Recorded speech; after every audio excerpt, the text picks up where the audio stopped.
50 একটা সেলিব্রেশন দেখেছিলাম, যদিও নাফিস ইকবালকে কেন্দ্র করেই ছিল, বাট তারপর আসলে ওটা একটু তামিমের সাথেও মেলে, তামিম ইকবালের সাথে তারপর কথা হয়েছে কিনা বা কোনো রকম ওই সেলিব্রেশন নিয়ে তামিমের সাথে? না, কখনো এরকম ভাবে চিন্তা করি না কখনো। তারপরে আর কি সোশ্যাল মিডিয়ায় দেখেছি যে এরকম একটা তার সাথে এই মিলটা রাখা হয়েছে, বাট এরকম কোনো ইন্টেনশন ছিল না আমার। কিংস নিয়ে বললেন যে কাজ করা হচ্ছে, মানে কোচ তো এই বিষয়ে অবশ্যই আপনাদের সাথে কথা বলেছে, ইন্ডিভিজুয়ালি কথা বলেছে, আপনার সাথে কথা বলেছে, মানে আপনার মধ্যে কি ল্যাকিংসটা কোচের চোখে পড়েছে বা আপনার কাছেও মনে হয়েছে যে ওটা নিয়ে কাজ করা দরকার, স্পেসিফিক কাজ করা দরকার? স্পেসিফিক এটা না বলাটাই ভালো। আসলে কোচের সাথে যে ডিসকাশনটা হয়েছে, চেষ্টা করতেছি প্র্যাকটিসে সেটা ওভারকাম করার, আর এখান থেকে আর কীভাবে একটু নিজেকে ডেভেলপ করতে পারি এটা নিয়েও কথা হয়েছে ওনার সাথে, এবং সেটা নিয়েই এগোচ্ছি সামনের দিকে। স্পেশালাইজড একটা মানে ক্যাম্প হচ্ছে, মানে বিশেষ করে ব্যাটসম্যানদের জন্য, মানে এইখানে মানে ভুল ত্রুটি, মানে আসলে এটার মূল উদ্দেশ্যটা কি এই ক্যাম্পের, এবং এখান থেকে আসলে আপনাদের কি মানে কি নিয়ে কাজ করা হচ্ছে স্পেসিফিক?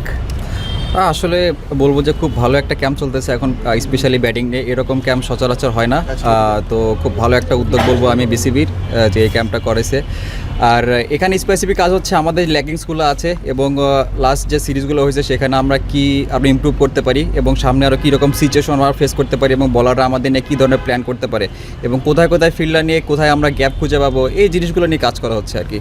যেহেতু তো টি-20 বিশ্বকাপকে কেন্দ্র করে চিন্তা ভাবনা, আপনি অলরেডি আইসিসি ইভেন্ট খেলেছেন, 23-এর ওয়ানডে বিশ্বকাপ, 24-এর টি-20 বিশ্বকাপ, 25-এর চ্যাম্পিয়ন্স ট্রফি, তবে সেইভাবে তানজিদ তামিমের নামের পাশে যেরকম রান থাকার কথা সেইভাবে হয়নি, এটা আপনারও আফসোস আছে।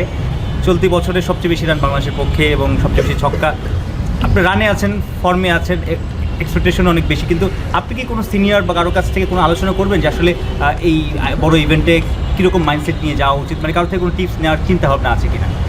অবশ্যই দেখেন, আমি যে সিনিয়র প্লেয়ারকেই কাছে পাই না কেন, তার থেকেই আমার পার্সোনাল যে ক্রিকেটিং আমার যেগুলো সমস্যা হয় ম্যাচে কিংবা কোন সিচুয়েশনে আমি আউট হচ্ছি বেশি, এবং অনেক সময় সেট হয়ে আমি আউট হয়ে যাই, এই জিনিসগুলো তাদের সাথে ডিসকাস করি, এবং তারা কীভাবে এখান থেকে ওভারকাম করছে এর আগে সেই জিনিসটা শেখার চেষ্টা করি।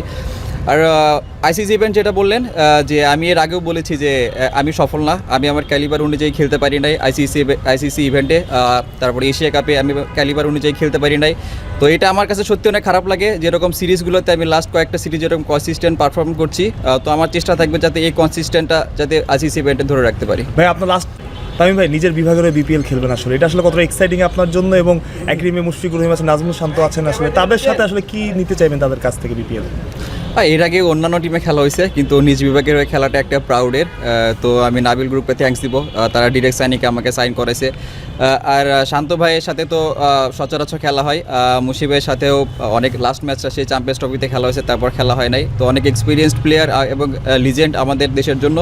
তো আশা করবো তার সাথে তার যে এক্সপিরিয়েন্স সেটা আমাদের সাথে শেয়ার করবেন, এবং এখান থেকে কীভাবে আরও বেটার ক্রিকেট খেলতে পারি, এবং কোন সিচুয়েশনে কীরকম ক্রিকেটিং শট খেলতে হবে, এবং ক্রিকেটটা আরও কীভাবে আমরা উপরের দিকে নিয়ে যেতে পারি, এই জিনিসগুলো আসলে তার থেকে শেখার চেষ্টা করবো।